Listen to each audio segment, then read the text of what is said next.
স্বাগত নিউজ 24 সকাল ৯টার বিরতিহীন সংবাদে আপনাদের সঙ্গে আছি আমি আসিফ টিপু। এতক্ষণ শিরোনাম দেখছিলেন, এবারে পুরো খবর। ভয়াবহ রূপ নিয়েছে সিলেটের বন্যা পরিস্থিতি।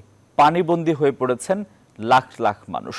পর্যাপ্ত নৌকা উদ্ধার কর্মী না থাকায় উদ্ধার অভিযানে নেওয়া হচ্ছে সেনাবাহিনীর সহায়তা। বিদ্যুৎ কেন্দ্রে পানি উঠে পড়ায় বিদ্যুৎ বিচ্ছিন্ন হয়ে পড়েছে বেশিরভাগ এলাকা। 25 জুন পর্যন্ত বন্ধ ঘোষণা করা হয়েছে শাহজালাল প্রযুক্তি ও বিজ্ঞান বিশ্ববিদ্যালয়। সারা দেশের সাথে সড়ক যোগাযোগ বিচ্ছিন্ন হয়ে পড়েছে সুনামগঞ্জের। প্রতিনিধিদের পাঠানো তথ্য ছবিতে ডেস্ক রিপোর্ট। আশ্রয়ের সন্ধানে ছুটে চলা মানুষের এই স্রোতেই বলে দেয় পরিস্থিতি কতটা ভয়াবহ। সিলেটে হু হু করে বাড়ছে বানের জল। জেলার গোয়াইনঘাট, কোম্পানিগঞ্জ, জৈন্তাপুর সদর ও বিশ্বনাথ উপজেলায় ভয়াবহ বন্যা পরিস্থিতির ভয়াবহ অবনতি হয়েছে। পানিবন্দী হয়ে মানবেতর জীবনযাপন করছে লাখ লাখ মানুষ। জালালাবাদ, হাটখোলা, কোম্পানিগঞ্জ এলাকার মানুষ খুবই করুণ অবস্থার মধ্যে আছে। আমরা এখন মানুষ তাদের প্রাণ নিয়ে বাঁচবে কিভাবে সেটা নিয়ে মানুষ দুশ্চিন্তায় আছে। এরই মধ্যে জেলার সদরের সাথে বিভিন্ন উপজেলার সড়ক যোগাযোগ বিচ্ছিন্ন হয়ে পড়েছে। বেশ কয়েকটি উপজেলার অভ্যন্তরীণ যোগাযোগ ব্যবস্থা সম্পূর্ণভাবে ভেঙে পড়েছে। গতকালকে থাকি সংযোগ বিচ্ছিন্ন, কোনো নেটওয়ার্ক, কোনো সংযোগ নাই, রাস্তাঘাটের কোনো অবস্থা নাই, কারেন্ট কিচ্ছু নাই। খানি উনি খাইছি না তো আমরা। ভোরবেলায় অনুরোধ করেছি সেনাবাহিনীকে, ওনারা মাঠে নেমেছেন, ওনারা উদ্ধারের জন্য অলরেডি গোয়াইনঘাট এবং কোম্পানিগঞ্জ দুই জায়গায় গিয়েছেন।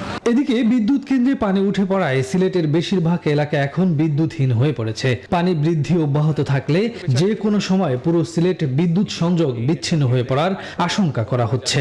পাহাড়ির ঢলে প্রচণ্ডভাবে পানি বেড়ে গেছে এবং সেই কারণে আমাদের যে বিদ্যুতের সাবস্টেশনগুলো আছে খুব নাজুক অবস্থা। এখন পানি উঠে গেছে, বিশেষ করে সুইচ বোর্ডে পানি উঠে গেছে। আমরা ইমার্জেন্সি ক্ষেত্র দেখে আমরা এগুলি বন্ধ করে দিচ্ছি। বন্যা পরিস্থিতির কারণে 25 জুন পর্যন্ত বন্ধ ঘোষণা করা হয়েছে শাহজালাল বিজ্ঞান ও প্রযুক্তি বিশ্ববিদ্যালয়। অন্যদিকে উজান থেকে নেমে আসা পাহাড়ি ঢলে ডুবে গেছে সুনামগঞ্জ শহর সহ 12টি উপজেলা। পানিবন্দী হয়ে পড়েছেন 4 লক্ষাধিক মানুষ। সড়ক তলিয়ে যাওয়ায় সারা দেশের সাথে জেলার সড়ক যোগাযোগ বিচ্ছিন্ন হয়ে গেছে। খাবার ও পানি সংকটে মানবিক জীবনযাপন করছেন লাখ লাখ মানুষ। বন্যায় কোনো জিনিসই পাইলাম না, চাউলও না, লবণও না, তেলও না। লাইফে এরকম বা আমার বাপ দাদা 14 পুরুষের মধ্যে এরকম পানি দেখে না।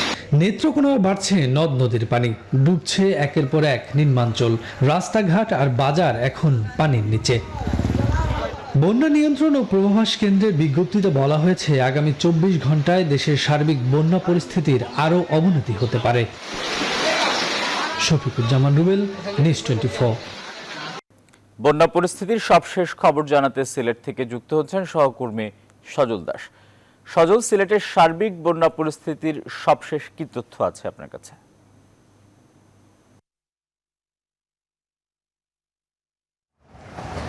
টিপু, আপনাকে ধন্যবাদ। সিলেটের সুনামগঞ্জ রোডে রয়েছে এই মুহূর্তে। বন্যা পরিস্থিতি যদি শোনেন, সিলেট শহরের মধ্যে আমি কিছুক্ষণ আগে দেখলাম যে যতগুলো প্রবেশ পথ রয়েছে প্রধানত সেই জায়গাগুলোতে জলাবদ্ধতা তৈরি হয়েছে। আর প্রবেশের পরে যদি জিন্দাবাজার এলাকায় আসি, সেখানে এসে কিছুটা কমেছে, কিন্তু আবারও যখন সুনামগঞ্জ রোডে এসে সুনামগঞ্জের দিকে যাই তখন কিন্তু আবারও সেই একই অবস্থা। এবং এই জায়গাটিতে হচ্ছে এখানকার যে বিজিবির যে ব্যাটালিয়ন সেটি হচ্ছে ঠিক পাশে। এই অংশে কখনোই পানি জমেনি, এখানকার যে সাধারণ মানুষ তারা বলছিলেন। আর এখন এমন একটি অবস্থা যে রাস্তার উপরেই জাল ফেলে মাছ ধরছেন এখানকার অনেক স্থানীয়।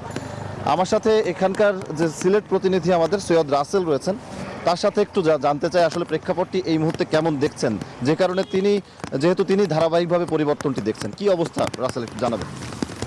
আসলে গতকালকে থেকে এবং আজকের মধ্যে পানির আসলে খুব বেশি একটা পরিবর্তন আমরা দেখতে পাইনি, তবে পানি অনেকটা বেড়েছে। কিন্তু সবচেয়ে বড় আশঙ্কার কথা হচ্ছে যেটা মানুষ, আমরা একটু গণমাধ্যম কর্মী হিসাবে মানুষ আমাদেরকে বারবার জানতে চাইছে তাদের স্বজনদের কথা। মোট কথা হচ্ছে আসলে সিলেট এবং সুনামগঞ্জে যে আত্মীয়তা আছে, মানুষের সম্পর্ক আছে, কিন্তু কেউ কারোর সাথে কোন অংশের মানুষ আসলে বিচ্ছিন্ন হয়ে আছে?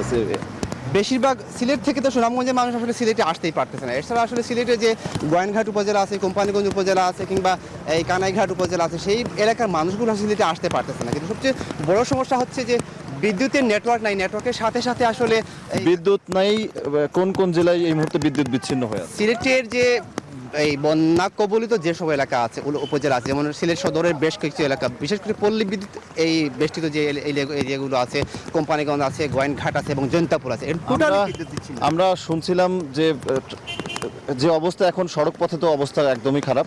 নৌপথে যাতায়াত, মানে অনেকটা নৌকা নিয়ে যাতায়াত করতে হচ্ছে। সেই জায়গায় নৌকার ঘাটতি মনে হচ্ছিল আমরা যেটা জানছিলাম, সেটির এখন কি অবস্থা?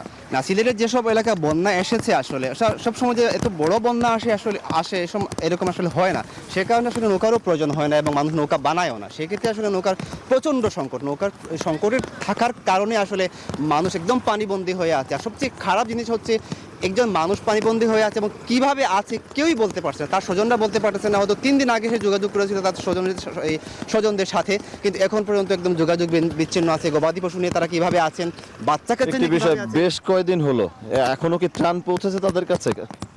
না, ত্রাণ ওইভাবে না, কোনোভাবেই পৌঁছায়নি, যে একেবারেই অপ্রতুল, কারণ ত্রাণ পৌঁছানো যাচ্ছে না। ত্রাণ পৌঁছাতে গেলে আসলে নৌকার প্রয়োজন বা নৌযান প্রয়োজন, সেই নৌযান একেবারেই অপ্রতুল। আমি মনে হচ্ছে যে প্রশাসনের কাছে সেই নৌযানটি নেই আসলে, অথবা মানুষ এই আবেদন করছে যে ঢাকা থেকে বা অন্য জায়গা থেকে যাতে নৌযানগুলো নিয়ে আসে, শক্তিশালী নৌযান, যাতে প্রত্যন্ত অঞ্চলে যাতে পৌঁছানো যায়। যদি নৌযান শুনছিলেন আমাদের সহকর্মীর কাছ থেকে যে তথ্যগুলো পেলাম, আর আমি শহরের মধ্যে দেখেছি বেশ কয়েকটি সড়কের উপর দিয়ে এই মুহূর্তে নৌকা চলাচল করছে। কারণ স্থানীয়ভাবে যারা থাকেন, যাদের সিলেট শহরে প্রবেশ করতে হয়, অনেকে নৌকা ছাড়া প্রবেশ করতে পারছেন না। আর যে প্রত্যন্ত যে জায়গাগুলো রয়েছে সেই জায়গাগুলোতে নৌকার ঘাটতি তৈরি হয়েছে, কারণ খুব একটা তারা সড়ক পথে যাওয়ার সুযোগ তাদের নেই। আমি আছি এখানে, আমি যাব সেই জেলাগুলো, যে বেশি সমস্যাপ্রবণ যে জায়গাগুলো রয়েছে, যাওয়ার চেষ্টা করব সেই জায়গাগুলোতে, জানাবো পরবর্তী আপডেট। আসিফ। সজল, আপনাকে ধন্যবাদ। দর্শক, সিলেটের বন্যা পরিস্থিতির সার্বিক খোঁজখবর জানাচ্ছিলেন আমাদের সহকর্মী সজল দাস এবং সৈয়দ রাসেল। এদিকে টানা বৃষ্টিতে চট্টগ্রামে ফের পাহাড় ধসের ঘটনা ঘটেছে। শহরের আকবর শাহ এলাকা সহ বেশ কয়েকটি স্থানে পাহাড় ধসে 4 জনের মৃত্যুর খবর পাওয়া গেছে। বিস্তারিত জানাতে আকবর শাহ এলাকা থেকে যুক্ত হচ্ছেন সহকর্মী নয়ন বড়ুয়া। জয়, কতগুলো পাহাড়ে ধস হয়েছে আর এখনো কি সংখ্যক মানুষ ঝুঁকি নিয়ে পাহাড়ে বসবাস করছেন, তাদের সরিয়ে নিতে প্রশাসনই বা কোনো উদ্যোগ নিচ্ছে কিনা?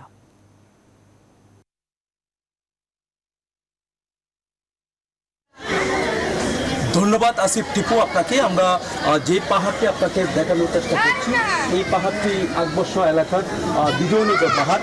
এই পাহাড় ধস হয়েছে গতকাল রাতেই, কিন্তু আসলে এই পাহাড় ধসে কিন্তু আসলে এই পর্যন্ত আমরা মৃতের সংখ্যার কথা যদি আপনাকে জানাই, এই জায়গায় হলো 2 জনের মৃত্যু হয়েছে, আবার ভোর রাতে আরও 2 জনের মৃত্যু হয়েছে, সব মিলিয়ে 4 জনের মৃত্যু হয়েছে। তো আসলে যে পাহাড়ের পাদদেশে এখনও অসংখ্য মানুষ বাস করেন, তাদেরকে সরিয়ে নিয়ে আসা হলো গতকাল সকাল থেকে, কিন্তু গতকাল থেকে কিন্তু আসলে বাড়ি বসুন চট্টগ্রামে। তো এই কারণে কিন্তু আসলে সরিয়ে দেওয়ার জন্য বারবার তাগাদা দেওয়া হয়েছিল প্রশাসনের পক্ষ থেকে, এমনকি স্থানীয় যারা প্রশাসনের দায়িত্বে আছেন এমনকি কাউন্সিলর থেকে নিয়ে জনপ্রতিনিধি, তারাও কিন্তু আসলে তাদেরকে তাগাদা দিয়েছে বলে আমরা জানতে পেরেছি। কিন্তু দেখা যায় তবুও মানুষ কিন্তু আসলে যখন বৃষ্টি হয়, মাথার যেটাই তারা এখানে গড়ে তুলেছেন, সেখানেই কিন্তু আসলে বসবাস করতে গিয়ে পাহাড় ধসের ঘটনা ঘটেছে। তো আসলে প্রতি বছরে কিন্তু আসলে বন্দরনগরী চট্টগ্রামে এইভাবে পাহাড় ধসের ঘটনায় প্রাণ যায়, কিন্তু পাহাড়ের পাদদেশে অসংখ্য মানুষ কিন্তু এখনো বসবাস করছেন। আপনি যে গড়টি আমরা দেখাতে চাচ্ছি, এই পাহাড়ের বালি কিন্তু যখন কিন্তু আসলে যে ভারী বর্ষণে ঘরের উপরে পড়ে, তখন কিন্তু সে ঘুমিয়ে অবস্থায় ছিল।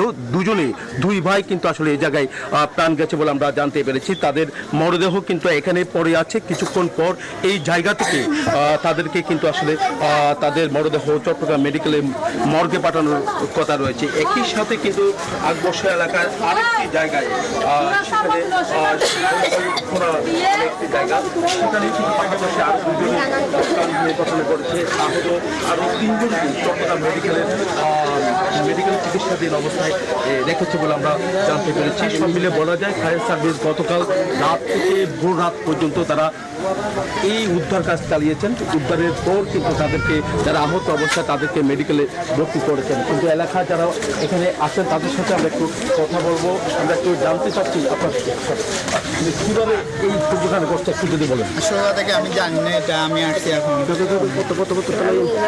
আচ্ছা, এখানে পাহাড়ে বসবাস করতে পাহাড়ে পাহাড়ে এটা মানে ধসে পড়ে গেছে, পাহাড়ে ধসে পড়ে গেছে মানে 2টা বাজে, আর 2টা বাজে হচ্ছে আমরা সবাই মিলে 25 জন মিলে আমরা উদ্ধার করছি। এখানে কয়জন মারা গেছে? মারা গেছে 2 জন। তো এই ছিল আমার এখানকার সর্বশেষ। আমি ফিরে যাচ্ছি স্টুডিওতে, আসিফ টিপুর কাছে। জয়, আপনাকে ধন্যবাদ। চট্টগ্রামের আকবর্ষা এলাকা থেকে সরাসরি যুক্ত ছিলেন সহকর্মী নয়ন বড়ুয়া। জয়, এদিকে টানা বৃষ্টি ও উজানের ঝড়ে কুড়িগ্রামের 16টি নদ নদীতে অস্বাভাবিক পানি বৃদ্ধি পেয়েছে। ব্রহ্মপুত্র, ধরলা ও দুধকুমার নদীতে অবনতি ঘটেছে বন্যা পরিস্থিতির। ব্রহ্মপুত্র নদের পানি চিলমারিতে এবং ধরলা নদীর পানি সেতু পয়েন্টে বিপদসীমার উপর দিয়ে প্রবাহিত হচ্ছে। এর ফলে বানভাসী মানুষের দুর্ভোগ চরমে পৌঁছেছে। হুমায়ুন কবির সূর্যর তথ্য ছবিতে ডেস্ক রিপোর্ট। পানিতে ডুবেছে মাথা গোঁজার ঠাই, তাই তো আশ্রয় নৌকা। পরিবার তো বটেই, গবাদি পশুটিরও নৌকায় শেষ আশ্রয়। এমন দৃশ্য কুড়িগ্রামের 6টি উপজেলার। জেলার ধরলা ও ব্রহ্মপুত্র নদের পানি গত দুদিনে অস্বাভাবিকভাবে বাড়ায় উপজেলাগুলোর 25টি ইউনিয়নের প্রায় 120টি গ্রামের 1.25 লাখেরও বেশি মানুষ এখন পানিবন্দী। ডুবেছে প্রায় 3000 হেক্টর জমি ফসল। বাড়িতে তো ঠাই পাওয়া যায় না, ঘরের মধ্যে মাথা টাছাটা দিয়েছে, মাথার মধ্যে বসে আসছিলাম টাক করে খাবো। এদিকে তীব্র পানির স্রোতে ভেঙেছে নাগেশ্বরী উপজেলার বামনডাঙ্গা ইউনিয়নের মরিয়ারহাট এলাকায় অস্থায়ী বেড়িবাঁধ। তলিয়ে গেছে ফসল। রৌমারীর পানিবন্দী মানুষের জন্য জেলা প্রশাসকের কাছে সহযোগিতা চেয়েছেন উপজেলা চেয়ারম্যান। আমাদের রৌমারী উপজেলার প্রায় 4টি ইউনিয়ন, যেটা প্রায় 30 থেকে 32টি গ্রাম সম্পূর্ণ পানি নিতে নিমজ্জিত, যে দ্রুত তাদের একটা কিছু ব্যবস্থা করার জন্য। পানি নেমে গেলে ক্ষয়ক্ষতি নিরূপণ শেষে ঊর্ধ্বতন কর্তৃপক্ষের নজরে নেওয়া হবে, জানিয়েছে কৃষি বিভাগ। বন্যার পানি নেমে দেওয়ার সাথে সাথে আমরা এই ক্ষতির প্রকৃত পরিমাণ নিরূপণ করব এবং সরকারকে অবহিত করব, যাতে পুনর্বাসনা প্রণোদনা আওতায় এই কৃষকের কাছে ক্ষতিটা পুষিয়ে নেওয়ার জন্য আমরা সুপারিশ করব। এই অবস্থায় দুর্গতদের মাঝে শুকনো খাবার বিতরণ করেছে উপজেলা প্রশাসন।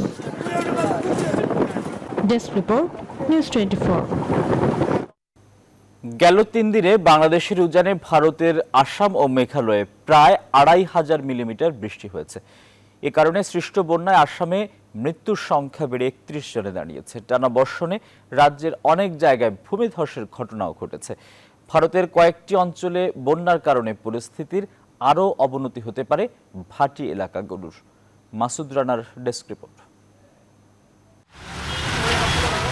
গেল 27 বছরের মধ্যে 3 দিনে সবচেয়ে বেশি বৃষ্টিপাতের রেকর্ড হয়েছে ভারতের চেরাপুঞ্জিতে। অবনতি হয়েছে আসাম রাজ্যের বন্যা পরিস্থিতির। 25টি জেলার অন্তত 11 লাখ মানুষ পানিবন্দী। ব্রহ্মপুত্র এবং গঙ্গা নদীর পানি অনেক জায়গাতে বিপদসীমার উপর দিয়ে প্রবাহিত হচ্ছে বলে জানিয়েছেন দেশটির কর্মকর্তারা। এদিকে গেল কয়েকদিনে অন্তত 16 জনের মৃত্যু হয়েছে। বন্যা কবলিত জেলাগুলোর 19,782 হেক্টর জমির ফসল তলিয়ে গেছে। রাজ্য সরকারের তথ্য অনুযায়ী 72টি অঞ্চলের প্রায় 1510টি গ্রাম বর্তমানে পানির নিচে। দরং সাইড মে এক সাকতোলা নাম কি এক নদী है। দেখুন, কয়েকটি নদীর বাঁধ ভেঙে গেছে, এমনকি রাস্তার উপরে পানি প্রবাহিত হচ্ছে। ও তো টুট গয়া। আমরা চলতি মাসেই কয়েকবার বন্যার মুখোমুখি হয়েছি। এভাবে বন্যা হতে থাকলে সব হারাবো। ভারতের আবহাওয়া অধিদপ্তরের পূর্বাভাস বলছে, চেরাপুঞ্জিতে আগামী 24 ঘন্টায় আরো 550 মিলিমিটার বৃষ্টি হতে পারে। অন্যদিকে ব্রহ্মপুত্রের উজানে আসামের গুয়াহাটিতে 300 মিলিমিটার বৃষ্টি হতে পারে। আশঙ্কা রয়েছে ভূমিধসেরও। আর ওই দুই এলাকার ভাটি হিসেবে বাংলাদেশে এর প্রভাব আরো বাড়তে পারে বলে ধারণা করা হচ্ছে। মাসুদ রানা, নিউজ 24। একটি সফল স্বপ্নের পিঠে নতুন স্বপ্নের নাম পদ্মা সেতু। 1998 সালে এই স্বপ্নের কথা প্রকাশ করেছিলেন প্রধানমন্ত্রী শেখ হাসিনা। যমুনা সেতুর উদ্বোধন করেই বলেছিলেন পদ্মায়ও একটি সেতু করবেন। পদ্মা সেতুর ইতিহাসের শুরুটা এভাবেই, যার সফল সমাপ্তিও তার নেতৃত্বে। সংশ্লিষ্টরা বলছেন, যারা পদ্মা সেতু নিয়ে দুর্নীতির ধুয়ো তুলেছেন, সেতুর কাজ শেষ হওয়ায় পরাজয় হয়েছে তাদেরই। নিজেদের অর্থায়নে এত বিশাল পরিসরের পদ্মা সেতুর নির্মাণ কাজ শেষ হওয়ার অর্থ বাংলাদেশের সক্ষমতার জানান দেয়া। পদ্মা সেতু ঘুরে এসে রিপোর্ট করেছেন শাহনাজ ইয়াসমিন, ক্যামেরায় ছিলেন আরিফিন হোসেন। পদ্মা সেতু এখন দেশের মানুষের কাছে এক স্বপ্ন পূরণের নাম। এই সেতু নির্মাণের শুরু থেকে শেষ পর্যন্ত প্রতিটি স্প্যান, স্ল্যাব বসানো, পিলার বা পাইলিং করা সবটাই দেশের ইতিহাসে নতুন অধ্যায়। প্রমত্তা পদ্মায় সেতু নির্মাণের চিন্তা ও পরিকল্পনা করেছিলেন প্রধানমন্ত্রী শেখ হাসিনা 90 দশকের দ্বিতীয় ভাগে। 2001 সালের 4 জুলাই মাওয়া প্রান্তে পদ্মা সেতুর ভিত্তিপ্রস্তর স্থাপন করেন। কিন্তু 2001-এর অক্টোবর থেকে 2006 পর্যন্ত বিএনপি জামায়াত জোট সরকার প্রকল্পটি হিমাগারে পাঠায়। 2009 সালে শেখ হাসিনা আবার সরকার গঠনের পর সেতুটি নির্মাণের সিদ্ধান্ত নেন। সেই পদ্মা সেতু এখন বিশ্বের কাছে বাংলাদেশের উন্নয়ন সক্ষমতার বড় দৃষ্টান্ত, যে ইতিহাসের রচয়িতা প্রধানমন্ত্রী শেখ হাসিনা নিজেই। যারা তখন বিপক্ষে কথা বলেছে পদ্মা সেতু তৈরির ক্ষেত্রে, বাংলাদেশের যে সামর্থ্য সেটি নিয়ে কটাক্ষ করেছে, কিংবা এই সেতু হবে না, কিংবা এই সেতুর বিপক্ষে কাজ করেছে, তারা তাদের জবাব পেয়ে গেছে। খরস্রোতা পদ্মার বুকে প্রায় 6.5 কিলোমিটার দীর্ঘ সেতু নির্মাণ আদৌ সম্ভব হবে কিনা তা নিয়ে দ্বিধা ছিল অনেকের। 2007 সালের আগস্টে তত্ত্বাবধায়ক সরকার পদ্মা সেতু প্রকল্পের অনুমোদন দেয়। 2009 সালে শেখ হাসিনা সরকার গঠন করার 6 মাসের মাথায় সেতুর নকশা মন্ত্রিসভা অনুমোদন দেয়। বিদেশিদের চাপ ছাড়াও দেশের ভিতরে তো আরো হয়তো অনেক চাপ আছে, যেটা নেত্রী অনুভব করেছেন, আমরা কিছুটা অনুভব করেছি। আন্তর্জাতিক পরিমণ্ডলে যে চাপ সৃষ্টি, এর বিরুদ্ধে একটা পজিশন নেওয়া, এটা অত্যন্ত সাহসী না হলে সম্ভব হতো না। পদ্মা সেতু হওয়ার কথা ছিল বিশ্ব ব্যাংকের ঋণে, কিন্তু 2012 সালের জুনে দুর্নীতির মিথ্যা অভিযোগ এনে বিশ্ব ব্যাংক ঋণ দেয়নি। অনিশ্চয়তা দেখা দিলে 2013 সালে নিজস্ব অর্থায়নে পদ্মা সেতু নির্মাণের ঘোষণা দেন প্রধানমন্ত্রী শেখ হাসিনা। আমরা কারো কাছে ভিক্ষা চাইতে চাই না এবং আমরা আমাদের অবকাঠামো নিজেরাই গড়ে তুলব। এই সিদ্ধান্তের পরও অনেকের সন্দেহ কাটেনি। সরকার 2014 সালের 17 জুন সেতুর অবকাঠামো নির্মাণের জন্য চুক্তি করে চায়না মেজর ব্রিজ কোম্পানির সাথে। 2015 সালের 12 ডিসেম্বর পদ্মা সেতুর নির্মাণ কাজ উদ্বোধন করেন প্রধানমন্ত্রী শেখ হাসিনা। প্রায় 6.5 বছর পর শেখ হাসিনার হাতেই আগামী 25 জুন উদ্বোধন হতে যাচ্ছে স্বপ্নের পদ্মা সেতু। 10 বছর আগে একটি স্বপ্নের শুরু হয়েছিল, কিন্তু সেই স্বপ্ন নিয়ে কিছুটা সংশয়ও ছিল। 10 বছর পরে সেই স্বপ্ন এখন পুরোপুরি বাস্তব। খরস্রোতা পদ্মার বুকে এখন প্রায় 6.5 কিলোমিটার দীর্ঘ পদ্মা সেতু পুরোপুরি মাথা উঁচু করে দাঁড়িয়ে আছে। এর মধ্য দিয়ে সব ধরনের ষড়যন্ত্র, বাধা, সংকট সবকিছুকে পাশ কাটিয়ে বাংলাদেশের নাম লেখা হয়েছে আত্মমর্যাদাশীল দেশ হিসেবে। পদ্মা সেতু প্রকল্প থেকে শানাজি ইয়াসমিন, নিউজ 24। এবার আন্তর্জাতিক প্রসঙ্গ। শ্রীলঙ্কায় ডলার সংকটে বন্ধ হয়ে গেছে খাবার, ঔষধ ও জ্বালানির মতো নিত্যপণ্য আমদানি। এবার ব্যাপক জ্বালানি সংকটের মধ্যে 2 সপ্তাহের জন্য সরকারি অফিস ও স্কুল বন্ধ ঘোষণা করেছে আর্থিক দুর্দশাগ্রস্ত শ্রীলঙ্কা সরকার। এছাড়া পেট্রোল ও ডিজেল সংকটের কারণে সব সরকারি প্রতিষ্ঠান ও স্থানীয় কর্তৃপক্ষকে সোমবার থেকে সীমিত পরিসরে যান চলাচলের নির্দেশনা দিয়েছে দেশটির জনপ্রশাসন মন্ত্রণালয়। মন্ত্রণালয়ের নির্দেশনায় বলা হয়, গণপরিবহনের পাশাপাশি ব্যক্তিগত যানবাহনে জ্বালানির ব্যবস্থা করতে না পারায় অফিসে কর্মী সংখ্যা ব্যাপকভাবে কমানোর সিদ্ধান্ত নেওয়া হয়েছে। এই ছিল এখনকার আয়োজন। আরো সংবাদ ও বিশ্লেষণ জানতে ভিজিট করুন news24bd.tv। সঙ্গে থাকায় ধন্যবাদ।